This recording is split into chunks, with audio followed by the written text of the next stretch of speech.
عشق میں جو مصطفیٰ کے کھو گئے۔ السلام علیکم ورحمۃ اللہ۔ محترم ناظرین، آل نیپال اسلامک ٹیوب میں آپ کا استقبال ہے۔ آج کی اس ویڈیو میں ہم آپ کو نیپالی پرچم کے بارے میں وہ باتیں بتائیں گے جو یقیناً آپ کے دل کو بھائے گی اور آپ کے لیے انتہائی مفید ثابت ہوگی۔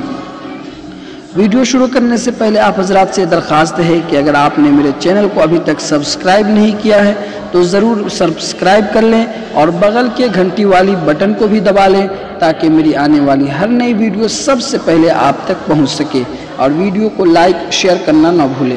تو آئیے ویڈیو کو شروع کرتے ہیں۔ دنیا کے تمام ممالک کی شناخت اور پہچان ان کے قومی پرچم سے ہوتی ہے۔ دنیا بھر میں نیپال واحد ایسا ملک ہے جس کا قومی پرچم مستطیل نہیں، یعنی نیپالی پرچم چار کونے نہیں رکھتا۔ نیپالی پرچم سرخ رنگ کا ہے جبکہ کنارے پر نیلے رنگ کی پٹی لگی ہوئی ہے۔ جھنڈے پر سورج اور چاند بھی بنے ہوئے ہیں۔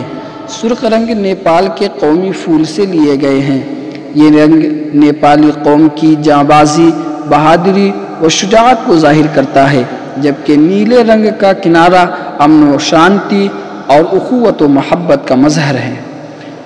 موجودہ پرچم کو قومی حکومت نے 16 دسمبر 1962 سے متعارف کروایا۔ پرچم کے دو کونے ہمالیہ کے پہاڑی سلسلے کو ظاہر کرتی ہے، اسی کے ساتھ یہ بھی ظاہر کرتی ہے کہ یہاں کے دو بڑے مذاہب بدھ مت اور ہندو مت ہیں۔ پرچم پر بنا سورج کا نشان یہ ظاہر کرتا ہے کہ نیپالی قوم دنیا میں بلند مقام حاصل کرے گی، جبکہ چاند کا نشان اس بات کی غمازی کرتا ہے کہ نیپالی قوم امن پسند، ترقی پسند اور محبت کرنے والی ہے۔ رقبے کے اعتبار سے نیپال 93 نمبر پر آتا ہے۔